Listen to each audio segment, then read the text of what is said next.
This is the story of 3 generations of one family and the building of 3 brands.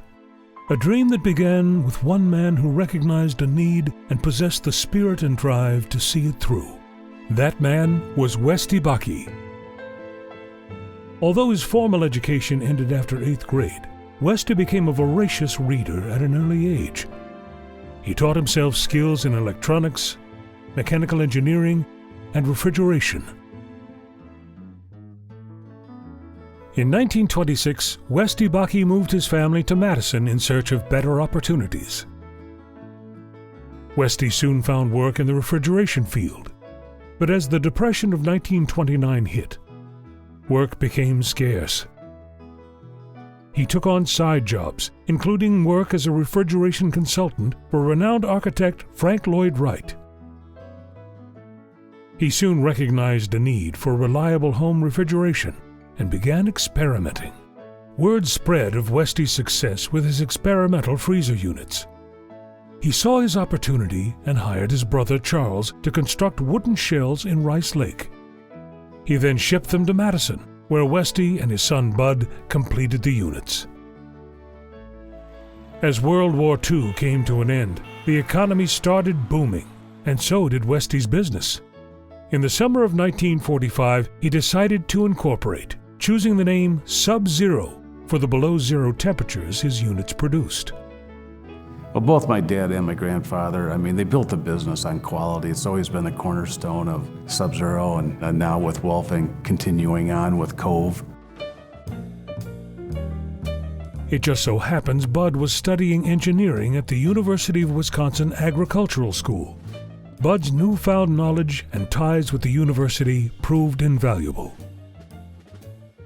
By 1951, Westy decided to create a separate research and development department. He put Bud at the helm, and in 1954, the first prototype of the Sub-Zero built-in was introduced.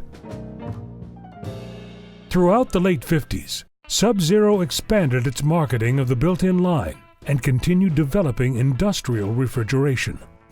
Suburban housing developments of the 60s introduced modern home decor. The built-in line fit that design perfectly and became Sub-Zero's largest selling model. The 70s ushered in an era of advancing technology. With management of Sub-Zero in Bud's capable hands, Westy felt it was time to retire. 3 years later, he passed away. The company he created and nurtured would continue to grow. Bud continued in his father's footsteps, but his health was becoming an issue.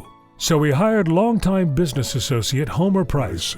Homer agreed to run the company should something happen to Bud. I was made president, and Bud was,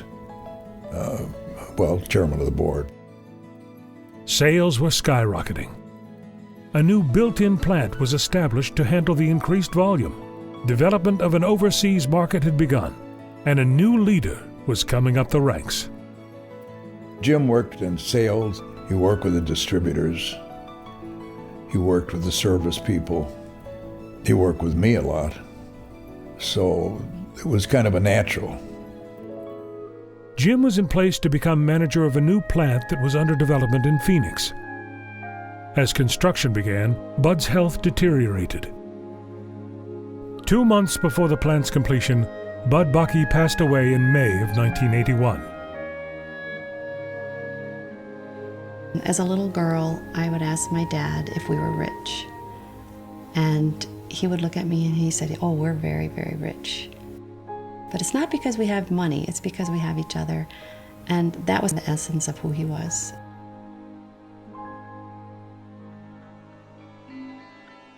In 1984, Jim was invited to join the board of directors.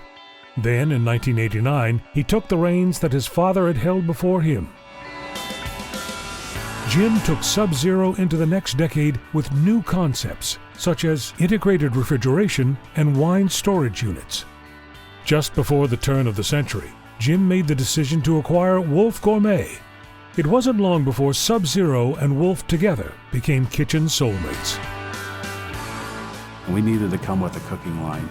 I looked extensively at other brands. I never felt that any of the other brands had the same DNA as Sub-Zero, and that's when we decided to develop our own cooking line. The increased demand for product drove expansion. In 2008, a warehouse in Arizona was purchased and converted to a manufacturing facility to house the new integrated line of products. It's been a tremendous facility for us. That was 400,000 square feet, which was the original building. With the continued success of Sub-Zero and Wolf brands, the logical next step was to complete the kitchen suite with a cleaning product. And, go talk to consumers, or you talk to builders or developers. They want a suite of appliances, and that's why we introduced Cove. The introduction of Cove propelled another expansion in 2016. A total of 650,000 square feet were added in Fitchburg, Wisconsin, and Goodyear, Arizona. And the secret to 75 years of success? It goes all the way back to the company's pledge of quality and innovation in their products. It's all about new product development, keeping your lines fresh, keeping ahead of technology, because you're really trying to tap into the needs and wants of the consumer. The dynamic and innovative leadership of 3 generations of the Bakke family has been vital to the success of these 3 brands. I think we can do the same thing that we've done, build great products, and still be the leader in the space that we've led for a long, long time.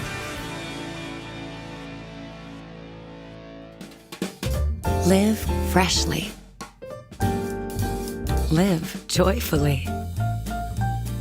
Live gratefully. Live deliciously.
Live graciously.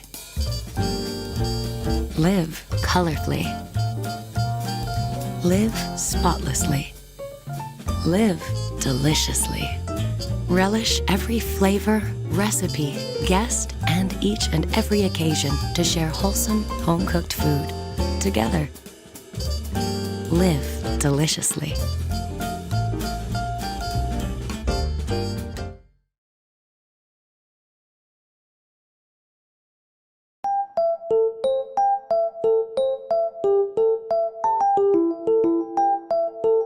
From what I've seen about Jim, there's 2 loves he has. One are products and features and the design of the product. We feel bullish that our 2 brands are right now the elite brands in terms of high-end refrigeration and cooking products. And with that, you need to back it up with world-class facilities. And 2, he loves facilities. When Jim took over as president and CEO, he understood we needed to move forward. The kitchen, the heart of the home. We gathered here, we conversed, we told about our day, we told about our dreams, and we cooked. But then, over time, we handed over our cooking to someone else. Did you know in 1900, we had 98% of our meals in the home? Today, it's less than 50%. We spend less on food at the grocer now than at any other time in history. Less time preparing it, too. A mere 31 minutes a day.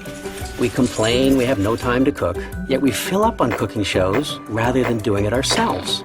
Oh, sure, there are lots of reasons we don't cook like we used to, from economic to governmental to both parents working. But you know who the real villain is? These guys.